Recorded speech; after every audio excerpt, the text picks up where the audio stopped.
Subscribe कीजिए हमारे channel Sonipat 24 को। सबसे पहले लेटेस्ट खबरें देखने के लिए बेल आइकन को दबाइए। सांसद दीपेंद्र हुड्डा सिंघू बॉर्डर धरने पर पहुंचे और वहां बुनियादी सुविधाओं का निरीक्षण किया। इस दौरान सोनीपत विधायक सुरेंद्र पवार और नगर निगम के नवनिर्वाचित मेयर निखिल मदान भी साथ थे। सांसद दीपेंद्र हुड्डा ने सोनीपत नगर निगम के मेयर निखिल मदान को धरना स्थल पर बुनियादी सुविधाओं जैसे पानी, शौचालय, साफ सफाई, फोगिंग आदि की पूर्ति के निर्देश दिए और नगर निगम सोनीपत को जिम्मेदारी सौंपी। कोंडली बॉर्डर पर किसान धरने पर बैठकर उनकी मांगों का समर्थन करते हुए सांसद दीपेंद्र हुड्डा ने कहा कि अनुशासन और अहिंसा किसान आंदोलन के दो सबसे बड़े हथियार हैं। इस पर टिके रहना सबसे बड़ी ताकत है। लोकतंत्र में इस मार्ग से ही कोई संघर्ष सफल होता है। इस पद पर अडिग रहें। दीपेंद्र हुड्डा ने आगे कहा कि किसान आंदोलन अब जन आंदोलन का रूप धारण कर चुका है। हर व्यक्ति की जुबान पर एक ही बात है कि जिन कानूनों से किसान नाराज हैं, उन्हें किसानों के हित के नाम पर जबरदस्ती उन पर क्यों थोपा जा रहा है। सरकार किसानों की मांगों को स्वीकार करने के लिए इज्जत बेइज्जती का सवाल न बनाए। उन्होंने कहा कि सरकार किसानों से टकराने की नीति बनाने की बजाय समाधान करे और कल यानी 19 जनवरी को होने वाली बैठक में किसानों की मांगों को स्वीकार करे। किसानों की मांग स्वीकार करना किसानों के हित में ही है। किसानों की मांग स्वीकार करना किसानों के हित में ही नहीं बल्कि देश के हित में है। उन्होंने ये भी जोड़ा कि अन्नदाता की नाराजगी राष्ट्र हित में नहीं है। उन्होंने कहा कि किसान का बेटा होने के नाते और बतौर जनप्रतिनिधि पिछले 54 दिनों से चल रहे किसान आंदोलन में सेवा करना उनका पहला कर्तव्य है। उन्होंने ये भी कहा कि आज देश का बच्चा बच्चा किसान की मांगों का समर्थन कर रहा है क्योंकि उनकी सारी मांगे जायज हैं। सांसद दीपेंद्र ने कहा कि लंबी लंबी मीटिंग के बाद भी नतीजा जीरो है। सरकार के उपेक्षापूर्ण रवैये की वजह से ही आंदोलन में बड़ी संख्या में किसानों की जान जा रही है। किसानों की मौतों के लिए सरकार पूरी तरह से जिम्मेदार है। ऐसा लगता है कि सत्ता के घमंड में ये सरकार संवेदनहीन हो गई है। सोनीपत 24 के लिए रमेश कुमार की रिपोर्ट। मैं पहले समर्थन में किसानों को एनआईए के नोटिस भेजे गए हैं सर, 40 से ज्यादा इसमें किसान हैं, उस पर क्या कहेंगे? मैं सरकार से ये कहना चाहता हूँ कि सरकार इसका जल्दी सीधी गंभीरता समझे और इसकी जल्दी से जल्दी इसका समाधान, राजहट छोड़े जिद छोड़े सरकार। आपने देखा कि इतनी राउंड ऑफ बातचीत के बाद भी कोई हल नहीं निकला और दूसरी तरफ ये भी आपने देखा कि एक तरफ बातचीत चल रही थी, दूसरी तरफ हरियाणा के मुख्यमंत्री 3 कानूनों का फायदा बताने के लिए करनाल में रैली कर रहे थे जी। तो जब वो 3 बिलों का फायदा करने के लिए आप रैली कर रहे हैं तो फिर बातचीत का मतलब क्या है? तो यानी कि आपने तो ये सोच ही रखा कि इनको तो ये सरकार इस तरह के सिग्नल ना दे, बातचीत करके इसका समाधान निकाले।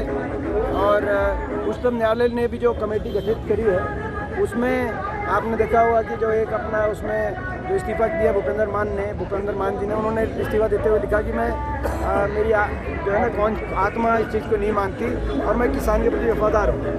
अगर वो किसान के प्रति वफादार है, उन्होंने इस्तीफा दे दिया, तो जो बाकी 3 मेंबर हैं वो फिर किसान के प्रति क्या है?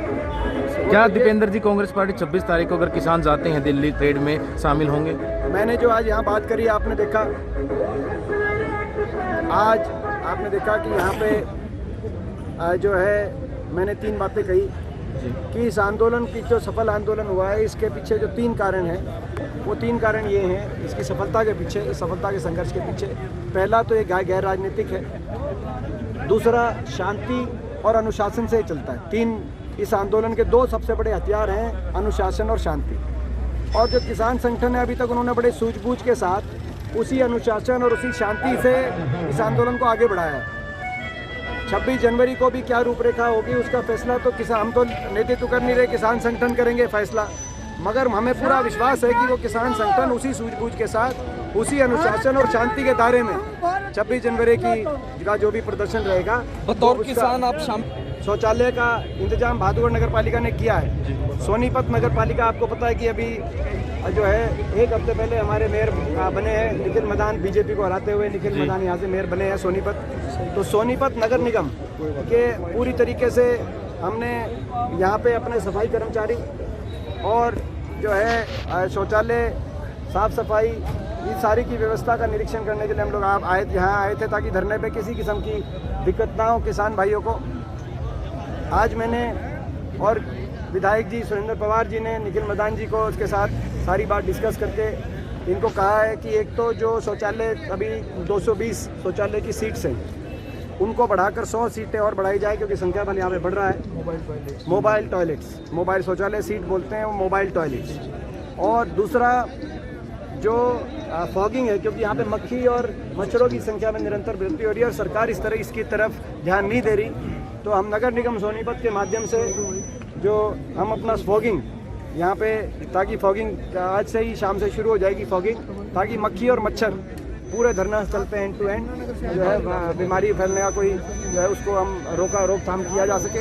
और तीसरा, पानी के टैंकरों की संख्या भी बढ़ाएंगे और उनको घुमाना भी बढ़ाएंगे। अभी वो एक जगह रुक जाते हैं, ऐसी कंप्लेंट आई तो उसको घुमाएंगे भी, संख्या भी बढ़ाएंगे। और चौथा, सफाई कर्मचारियों ने खुद हमें, आज उनसे मैंने, आपने जो देखा सबसे बात करी थी, तो उन्होंने कहा कि कम से कम हमें जो है 20-30 सफाई कर्मचारी और यहाँ पे आवश्यकता है। इतना यहाँ पे जो है लोग यहाँ पे पहुँचे हैं, तो 15 दिन की शिफ्ट में और 15 रात की शिफ्ट में सफाई कर्मचारी और बढ़ाएंगे।